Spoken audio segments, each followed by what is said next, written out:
Okay, so I gotta show you something new here. This is, I'll kind of give you a little. Oh, good. Should we take notes? I'm gonna, this will be up actually by the time you get to the lab, this YouTube video will be up. So that's up to you. I think this is better than notes, but if you want notes too, that's fine. You certainly may do that. But I do think it's helpful, to me at least in math, sometimes like on a day like today, try to at least see what's going on, so if you can get it in your head once, it's always easier to recreate it. If you never get past that threshold today in class, it's hard on your own to figure it out, right? If you can understand it at least a little bit, then it comes back easily. Okay, well I want to show you something called completing the square. This is it's a strategy that we're going to use to solve quadratic equations, and it does something else for us too. Okay. So well, here's why we do it. Here's one reason why we do it. There's two reasons we do this, and here's one of them. Let's do a little review briefly here. So if we want to solve these two quadratic equations, now which one of those looks harder? The one on the right? The one on the right? The one on the right. Are you sure? No, How come? Jake, why do you say the one on the left? You seem very firm in your decision there.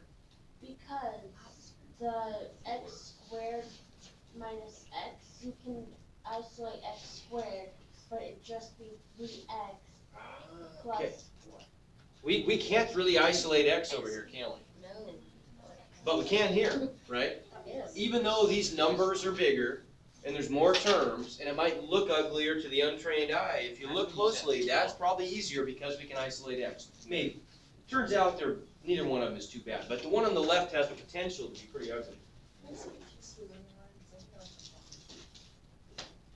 Oh man, you see if I can't. I just had a meeting about that. I can't do it. Sorry. Okay. Yeah. That's all right. Are you doing some now? What's that? We are. We're gonna be down there in a second. Yeah. So let's look through these. Let's go back to the one on the left. That's one we haven't done in a while. We haven't done one like this. Now, what's our strategy? At this point, we don't have much in the way of a strategy. We really only have one thing we can do. Take a second and think this over. See if you can come up with. What are we doing on the left? What do we got going? Yeah, put that away. Which one are we doing? One on the left, the black one. Choice. Yeah, just put it away though, just so you're not tempted. You know you're addicted. Okay, any ideas on the equation on the left? Add x. Add x to the right side? Yeah. Is that what we do? No. I guess no. No, add to. Okay. All right, so Or subtract. now it's been a little while, I understand. But remember that when we can't isolate x, our strategy is to put the equation into standard form, right? In other words, we want to get all the terms on one side and set it equal to 0, right? So we're going to subtract 2x and subtract 4, and that gives us what? X, oh my gosh. This thing is freaking out on me here. X squared minus 3x minus 4 equals 0, right? Everybody agree with that? Okay, now that it's in standard form, why? Why do I do that? What's my goal now? Factor. Good. I want to try to break this thing up into a product of factors, right? And, well, let's first do that and then explain why we did it. So are there magic numbers that work here?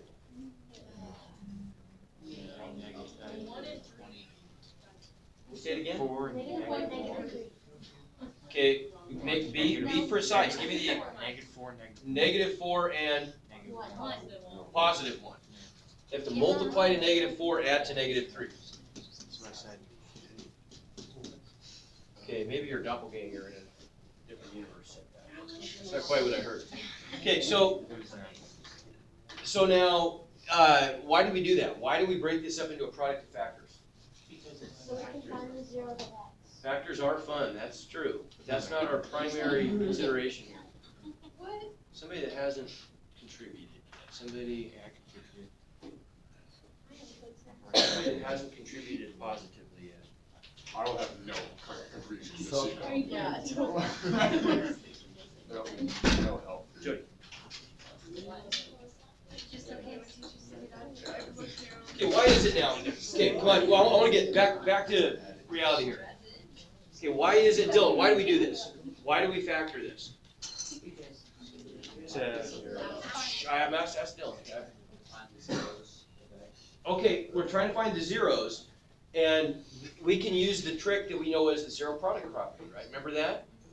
That if we have a product of factors that's set equal to zero, the only way that can happen, the only way we can multiply stuff and get zero is when we multiply by zero, right? So either the first factor has to be zero, if we're gonna get a product of zero, or the second one does. And we can choose values of x that would make both of those things happen, right, if we solve for x. So what's the value that's gonna make the first factor equal zero? Well, we could just set the first factor equal to zero and solve to find out. Pretty easy equation. What do we get? So the first factor, which is x minus 4. So we get x equals 4. That's the value of x that would make the first factor 0. What's the value that would make the second factor 0? Negative 1. Okay? Right? Is that, why is this? What is it doing? So hopefully that kind of brings back a few memories. Now that's how right now that's our only strategy for dealing with situations where we don't have an x that we can isolate, right? But that's not a great strategy. It worked great here, but seldom will it work this nicely. A lot of times it's difficult to make it work, or it doesn't work at all. For example, what if we had a slightly different, what is this thing doing? Wow, I don't understand that. What if we had something like this, 3x squared minus x plus 11 equals 0. Then I'd have to use a times c, then split b, which isn't very fun, right? Remember that? And I could try it, but it's not even going to work this time, because I can't even find numbers that multiply to ac and add to b, right? So I'm stuck factoring. Not only is it sometimes difficult, here's an example where it doesn't work at all. So we've got to come up with something better, don't we? We've got to come up with a better strategy for dealing with problems like this one, equations like this one, where I can't isolate x, right? I've got x terms that don't combine. Okay. The solution, well, let's just review this other one real briefly here. We've been doing a lot of these, so this ought to be pretty fresh in your mind. What would I do here? What are the steps that I would execute to get that x by itself? Okay, I would add 25 first, good. Divide by 2, square root, subtract 1. So I've got 4 steps to follow. We all know what the steps are. All I have to do is just do those steps, and I'm guaranteed to get the right answer. There's really nothing tricky about this, right? So if I add 25 to both sides, that's what you told me first. Get that, right? Divide both sides by 2. You told me to square root, and this is the one potentially tricky step. What do I get when I square root both sides?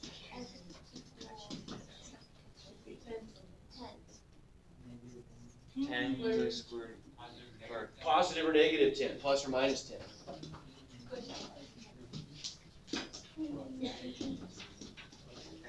Okay, last step. Okay, subtract 1, or add negative 1. I put that in front of the plus or minus, right? And so I get the two solutions, x equals negative 1 plus or minus 10. So if we take the plus sign in our answer, what do we get? Negative 1 plus 10 is 9. What if I take the minus sign? 11. Okay, that's nice because it always works and it's pretty easy to do, right? Wouldn't it be nice if we could adapt the blue strategy to the black problem? Let me guess, you can. We can, exactly. That's an accurate guess. Okay, I'm going to show you first of all how it looks, but I'm not going to I'll tell you in a second how you can pick this magic number I'm going to pick. But if I start with an equation like this, now if I subtract 9 from both sides, then I'm going to get x squared plus 2x minus 9 equals 0. I'm not going to get magic numbers that work, am I? Factoring isn't going to work here. It's not going to be an option. So we won't even try. So we gotta do something different. Now, if I add just the right number to x squared plus 2x, I want you to see what happens. In this case, the magic number I have to add is 1. And I have to add it to both sides then, because I have an equation. So both sides must be treated equally. Now, why did I do that? Algebraically, here's why I did it. I'm going to give you a little different perspective on why I did this in a second, a geometrical perspective, which is really pretty cool. You'll like this. This does factor now. By adding that one number to it, it does factor, and it factors in a unique way. What are the magic numbers that we get out of this? What numbers? Multiply to 1 and add to 2. 1 plus 1 1. and 1. 1 and 1, right? So the left side, by adding that 1 to the first two terms,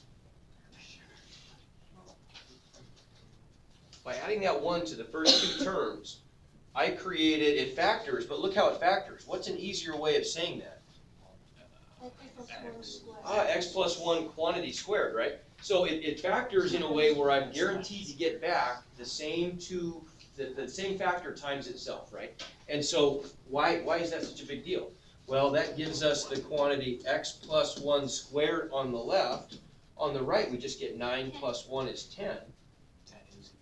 That's easy now, isn't it? Right? Look what we did. By doing this process, which we're going to come to call completing the square, we've turned this into an easy problem to do. Now, why is it called completing the square? A couple things you need to know about. When I added that 1, I created something special there. I created something called a perfect square trinomial.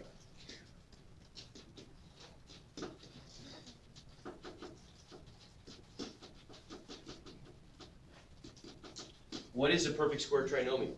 A perfect square trinomial, tri just means 3. It's just going to be a quadratic trinomial with an x squared term, an x term, and a constant that factors into something squared. That's called a perfect square when something is squared. So it's a perfect square trinomial because it's written with a sum of 3 terms. Now that's going to factor into what we call a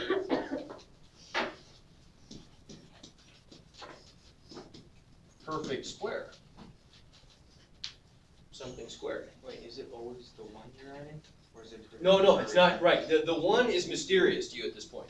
The 1, you don't know why I chose 1, but I'm going to tell you in a second. There's a really simple way to determine what number it is you add to create this perfect square trinomial. Okay? Here's how we're going to find out. Observe. What have I got here? What? Got 2 shapes. I made up states flash. I got a square and a rectangle. Very good. Okay. Actually, you got I don't want to specify what the dimensions are. We're going to leave it general. So I'm just going to say that the dimensions of the square are 3 by 3. X by x. I don't want to pin it down to a number. I'm just going to leave it as a variable. Okay? So then let's say that the width of the blue rectangle, we're going to call that that's 1 or 2. B. Because Because we don't want to be, once again, it could be wider or narrower. It shouldn't matter. We want the result that we get from this to be totally general. What's the height of the blue rectangle? B. No, X. x, right? Just x. Everybody agree? Yeah. Same height as the square? Okay, so the area of those two things combined then, if I add up the area, isn't that just x squared, right? Isn't that the area of a square? Plus, what's the blue area? B. Bx, right? Because isn't area of a rectangle just width times height, right? Or length times width, or whatever you choose to call it. Okay? But look what we're going to do with this. I'm going to slice this up a little bit here. I'm going to take this rectangle, and I'm going to cut the blue rectangle exactly in half. Okay? And I'm going to put this piece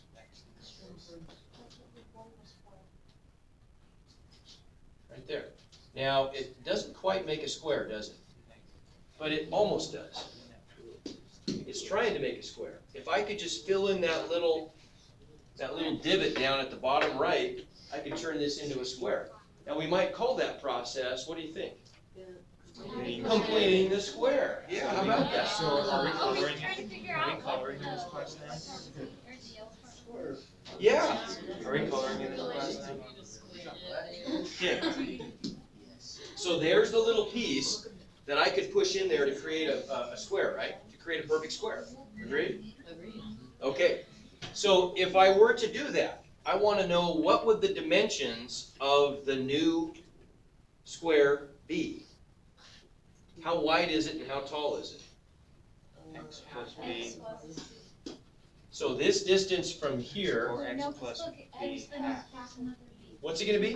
X plus half of B. X plus half of B, right? Because didn't we cut the blue rectangle in half? Right?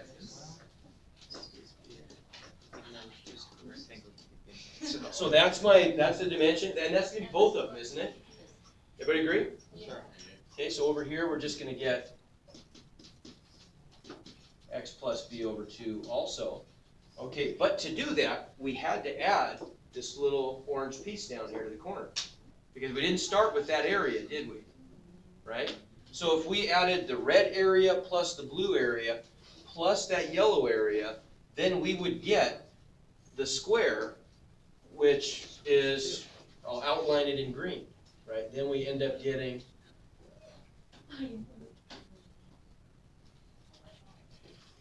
the green square, right? That goes all the way down. Right? Everybody agree? Okay, so we want to get, if I add the area of the yellow square, I get the green square, which has what area? Ah, okay, X plus B over 2 squared, right?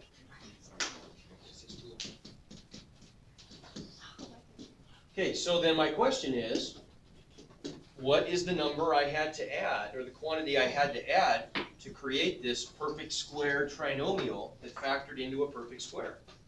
What are the dimensions of that yellow rectangle?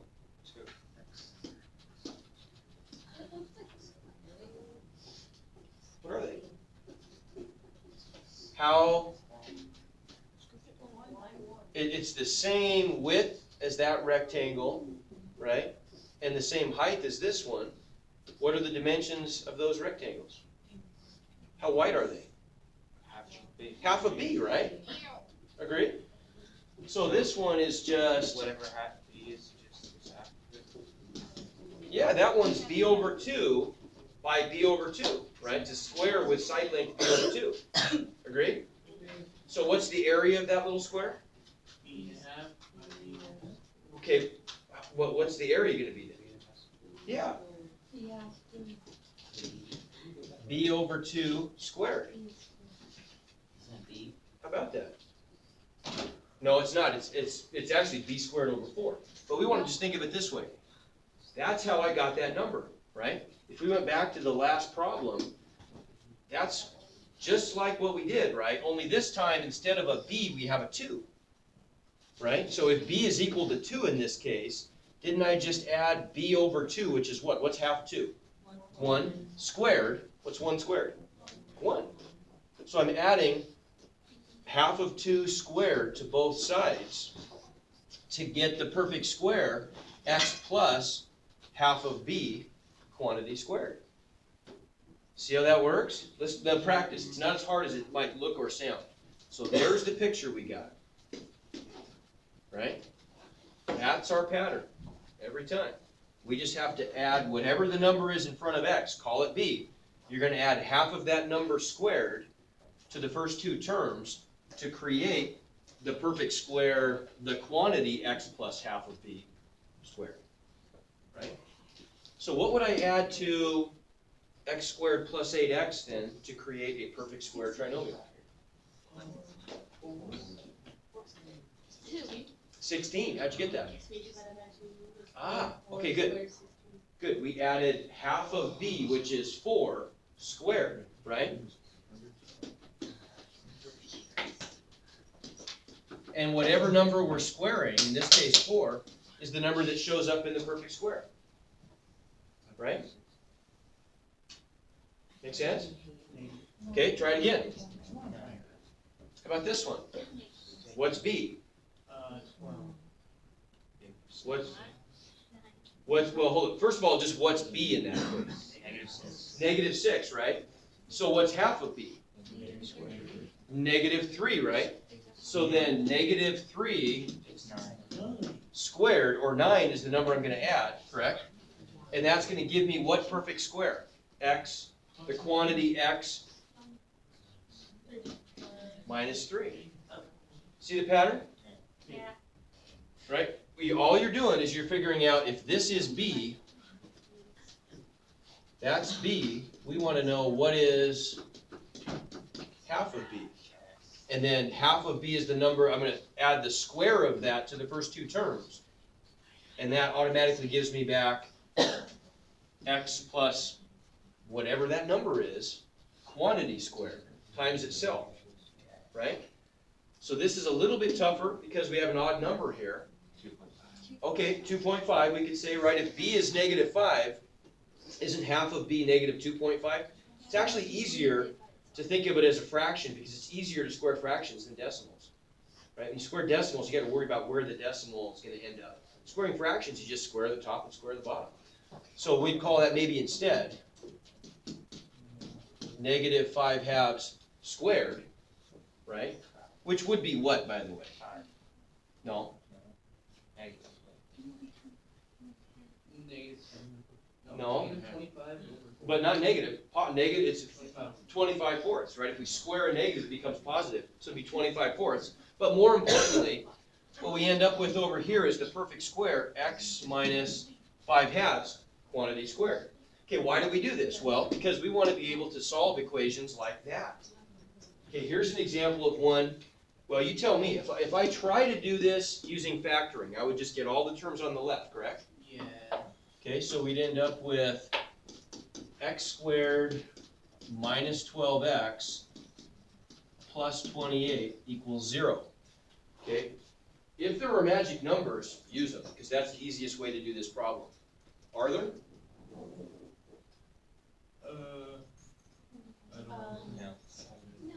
I'm here to know. Okay, there's almost, this is a tricky one, because sometimes people want to say, well, yeah, -14 and 2. But -14 and +2 don't multiply to +28, do they?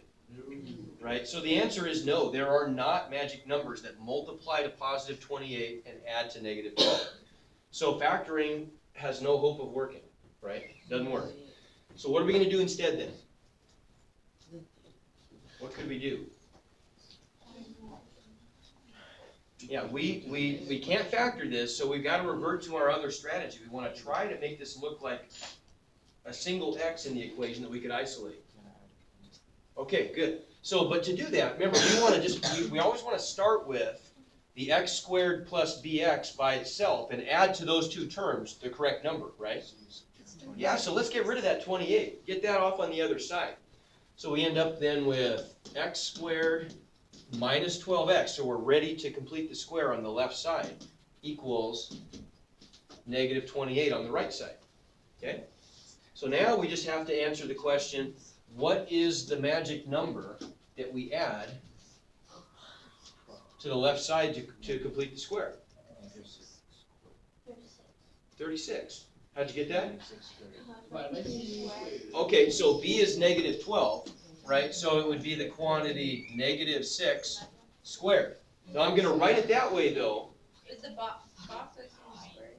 Yes, yes, it's always b/2 squared, right? Yeah. I'm actually going to write it this way instead of writing it as 36 though, because what we really want to do with this is we want to write this as a perfect square. So what's our perfect square? X minus 6, exactly. Whatever the number is that we're squaring, that number is what we couple with x in the perfect square, right? Okay, but we gotta be careful, because this is no longer just, we're not just trying to complete the square, we're trying to solve an equation. So we have an equal sign here. What does that mean? Some number minus 28. Right. Gotta add -6. I've got to add, because I added -6 squared to the left side, I have to treat both sides equally, and so I have to add that same number to the right side. Well, that number is just a 36, isn't it? Right? And so what am I actually left with on the other side then? 8, yeah. Okay, now it's easy, isn't it? Now we're just 2 steps away. What are the 2 steps we do? What? Square root and add 6, right?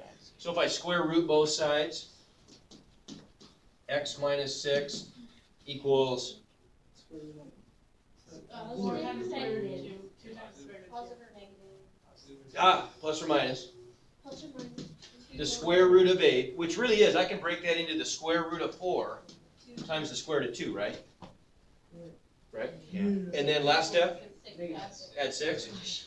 So our solutions are x equals 6 plus or minus 2 times the square root of 2, right? Make sense? Okay?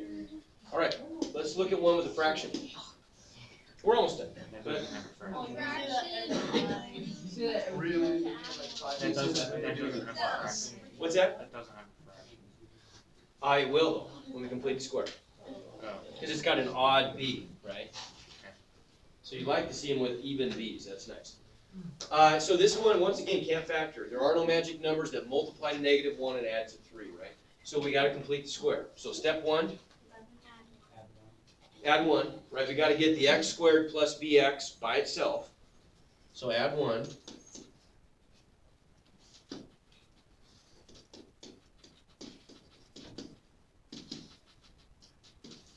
Okay?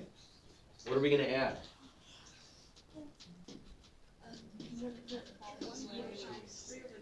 Okay, so b is 3, so b over 2 would be 3 over 2.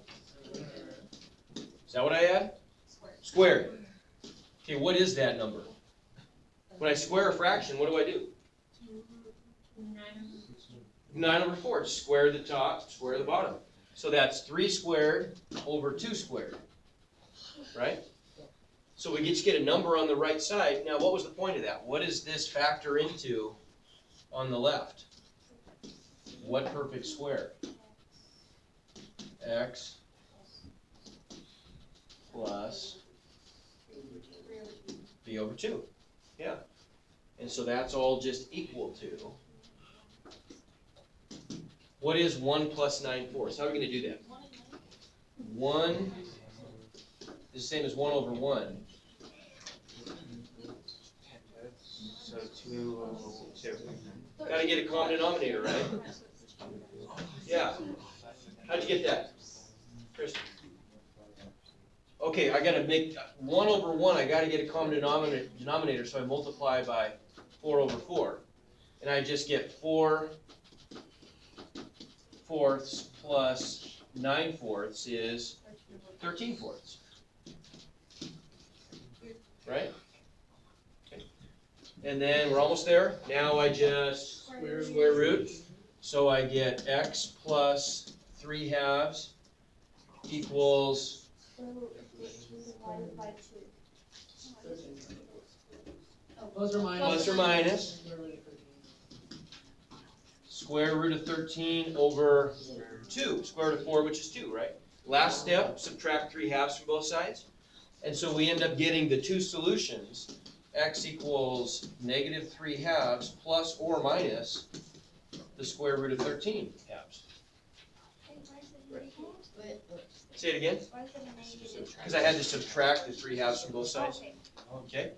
All right, so we already did the math, but I want you to see, here's the other purpose of this. And this is probably the more important of the two, honestly. Okay, what if we want to, instead of, and the reason I say it's the more important is because I'm actually going to give you another technique for solving quadratic equations in standard form that's probably even easier than completing the square. Okay, but the other technique doesn't help us out with this problem. What if we want to take a quadratic function like this, whose graph would be a parabola, right? And we want to write that in vertex form, because vertex form sometimes is a much more convenient form, especially if we're graphing parabolas, right? So if we want to put that into vertex form, first of all, remind me what that is. Vertex form is y equals what? X minus h. Okay, so I get, what's out front? A A times the quantity x minus h squared plus k. Good. Yes. Yes. Okay, so if we want to put this now, I want you to think about this for a second. If we want to go from this form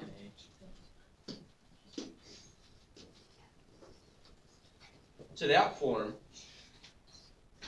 any suggestions about how we could accomplish that? Look what we're trying to do. We're trying to get something like a quantity x minus h squared. That's a perfect square, isn't it?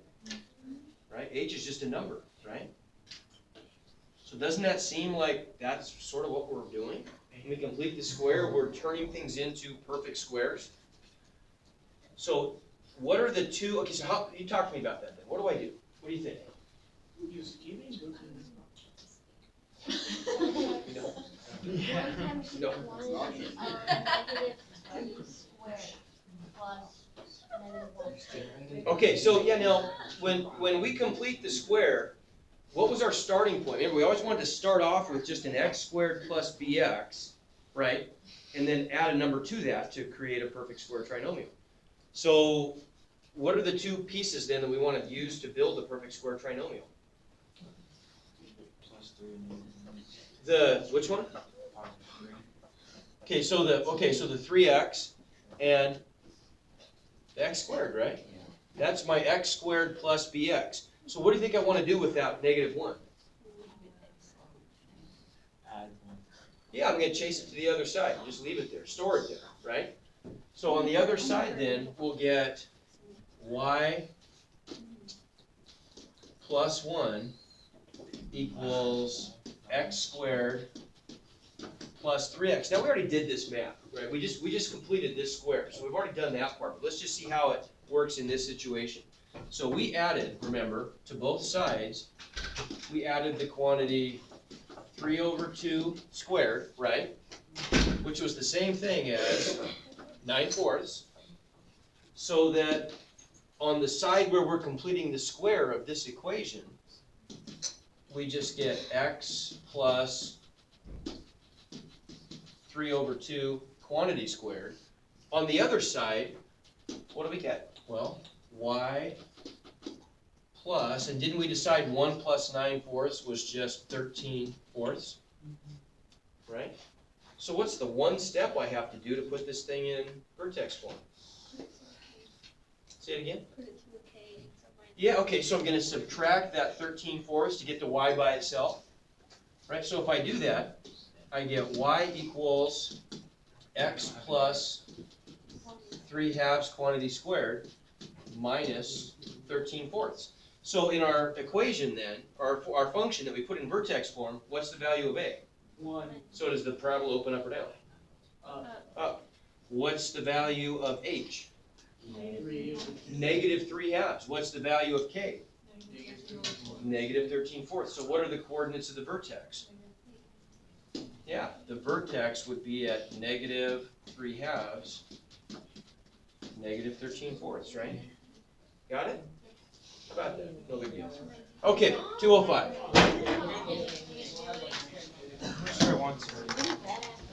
What's that?